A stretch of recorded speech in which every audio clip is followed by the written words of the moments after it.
کہ وہ یہ ہے کہ اگر ہم انڈیا کو دیکھیں تو بیک وقت جو ہے کہ اس خطے میں رشیا کے ساتھ بڑے اچھے تعلقات ان کے ایس سی او کے اندر بھی، اور ویسے بھی بائی لیٹرل ریلیشن بڑے اچھے ہیں ان کے، اور چائنا کے ساتھ بھی وہ ٹریڈ روٹ کی بات بھی کرتے ہیں، اور بہت سے معاملات جہاں پہ ان کی اسٹریٹجک ایشوز کے اوپر یا باقی ایشوز کے اوپر تنازعات ہیں، لیکن وہ اپنے تعلقات کو بہتر بھی بنانے کی کوشش کر رہے ہیں۔ دوسری طرف امریکہ کے ساتھ بھی ان کے بالکل ویسے ہی تعلقات ہیں جیسے ان کے رشیا کے ساتھ ہیں۔ اچھا، پاکستان جو ہے کہ وہ اپنے یہ جو ہماری فارن پالیسی کہہ لیں یا اس جو دنیا کے اندر جو مختلف گروپس ہیں ان میں وہ بیلنس برقرار نہیں رکھ سکا پاکستان، اس کی بنیادی وجہ کیا ہے اور اس کے ہمیں جو نقصانات اٹھانے پڑے ہیں، اب ہم کس طرح سے اپنے آپ کو ری وزٹ کر سکتے ہیں اپنی پالیسیز کو، کہ تاکہ ہم ایٹ لیسٹ ہم بالکل ان دونوں خطوں کے درمیان میں، اب آپ ہمارے مغرب میں بھی ہمارے مشرق میں بھی انیشیٹو بہت زیادہ ہیں، ہمارا اپنا سی پیک 1 فیز اور 2nd فیز میں ہم شاید جا بھی نہیں سکے، تو اس تناظر کے اندر ہمیں اب کیسے جو ہے کہ اپنے آپ کو آگے لے کے جانا ہوگا؟ بالکل، آئی تھنک آپ نے بہت قیمتی بات کی ہے۔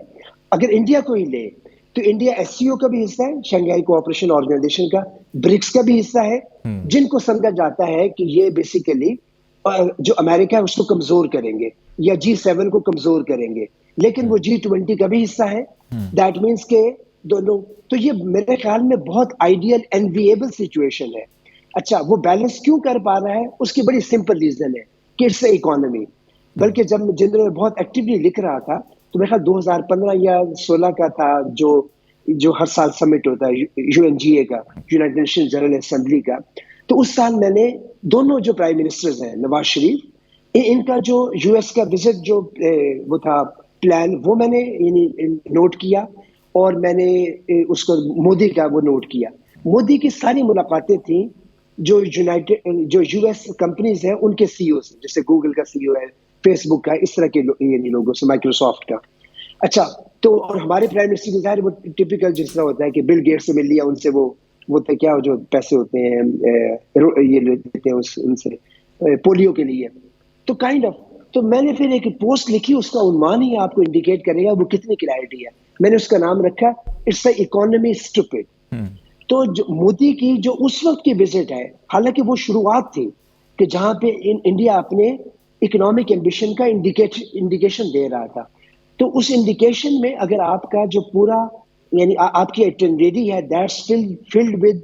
Break fast with CEOs, meetings with CEOs, کس کو آپ نے انڈیا میں لانا ہے، تو یہ 4-5 سال بعد اس کے ریزلٹ ظاہر ہوتے ہیں، اور جو کہ ریزلٹ ظاہر ہوئے، یعنی جو کچھ 2015 میں دونوں پرائم منسٹرز نے کیا، اس کے ریزلٹس آج 2023 میں ہم دیکھ رہے ہیں۔ تو اس کا مطلب آپ نے مجھ سے سوال کیا کہ پاکستان ایسا کیا کرے، تو میرا خیال ہے کہ میرا آنسر وہی ہوگا کہ اٹس اے اکانومی اسٹوپڈ۔ آپ کو اپنی ساری جو باقی کنورسیشنز ہیں جو پیریفرل ہے، ٹریویل ہے، ان سے ہٹنا پڑے گا، اکانومی کے بارے میں بات کرنی پڑے گی، بزنس کو جو پاکستان کے اندر ایک لیول پلینگ فیلڈ ہے وہ کرنا پڑے گا، پاکستان میں بزنس کو سیف کرنا پڑے گا، ملٹی نیشنلز کو یہاں سے ہر ملٹی نیشنل ایگزٹ کے، میں چونکہ کوچ بھی ہوں ملٹی نیشنلز کا، ان کا ٹرینر بھی ہوں، پاکستان میں ہر ملٹی نیشنل یا جا چکی ہے یا جانے کے دہانے پہ ہے، اور جو کوئی FDI ہے وہ نہیں آ رہا۔ دیٹ مینس ہم تو ہمارے یہاں تو اکانومی کی بات ہو ہی نہیں رہی، ہمارے یہاں سیکیورٹی کی بات ہو رہی ہے، ہمارے یہاں سیفٹی کی بات ہو رہی ہے، ٹیررزم کی بات ہو رہی ہے، فلاں آ گیا، فلاں جگہ مر گیا، اس جگہ پہ اتنے لوگ آ گئے، ایسے علاقے میں کون انویسٹ کرے گا؟ لہٰذا ولی زاہد صاحب، یہ جو معاملہ ہے اس پہ معیشت ہمیشہ وہیں پنپتی ہیں، جیسے آپ بات کریں سیکیورٹی کی، امن و امان کی، دہشت گردی کی، جہاں پر ایک انیبلنگ انوائرمنٹ ہو، جہاں پر نہ امن و امان کے مسائل ہوں، نہ پہ وہاں پہ سیاسی اشتعال انگیزیاں ہوں، نہ باقی سارے یہ جو انتشار ہمیں نظر آتے ہیں، پر ہمارے ہاں تو ہر اعتبار سے جو سوسائٹی ہے بڑی وہ ہاسٹائل قسم کی اس وقت انوائرمنٹ بنی ہوئی ہے۔ تو اس کو ختم کرنے کے لیے آپ کے ذہن کے اندر کیا ہے کہ یہ چیزیں ٹھیک ہوں گی تو معیشت کی طرف آپ آگے بڑھ سکتے ہیں نا؟ پہلے تو ہمیں ہے کہ ٹھیک ہے، ہمیں یہ سب کو ایگری کرنا ہے کہ معیشت کو ٹھیک کرنا ہے، معیشت ٹھیک ہوگی تو ہر چیز ٹھیک ہوگی۔ جب یہ سوچ ڈیولپ ہوگی تو پھر آپ کو باقی یہ سارے جو اپنے لیفٹ رائٹ جو ہم نے بعض ہمارے خود ساختہ مسائل ہیں، بعض جو ہیں کہ وہ ہمیں مل گئے ہیں مجبوری میں، تو ان کو کیسے حل کریں گے ہم؟ جی خالد، جو معیشت کو ٹھیک کرنا یہ کوئی آسان کام نہیں، اٹس ناٹ لپ سروس۔ کہ ہر جو نیا آرمی چیف ہے اگر وہ کراچی میں جا کے FPCCI کے نمائندوں سے مل کے ان کو آپ ایشورنس دے دیں کہ ہم چیزیں فکس کر سکیں گے، تو صرف اس چیز سے معیشت نہیں ہوتی. معیشت بنانا یعنی یہ ہمارا پارٹ جو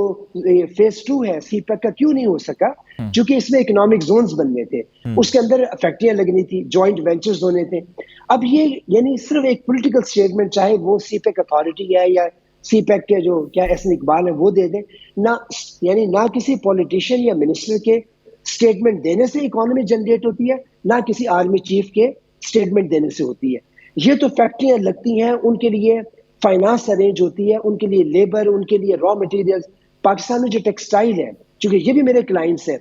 اب ٹیکسٹائل گرو کیوں نہیں کر سکتی ایکسپورٹ فار ایگزامپل 4 times یا 5 times کیوں نہیں ہو سکتی؟ بیکاز ہمارے ہاں لیبر اویلیبل نہیں ہے اسکلڈ، یعنی ان کمپنیز کے بعد جو 70 سال سے یہ کام کر رہی ہیں، را مٹیریلز اویلیبل نہیں ہے. را مٹیریلز ہم امپورٹ کرتے ہیں چائنا سے.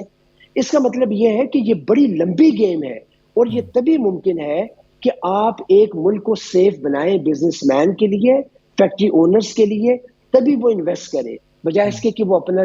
جو سارا جو اس کے پاس جو فار ایگزامپل وہ ایکرو کرتا ہے، جو پروفٹس ہیں وہ باہر اس کو کرے، وہ پاکستان میں لے کے اور یہاں پہ اپنا فیوچر دیکھے.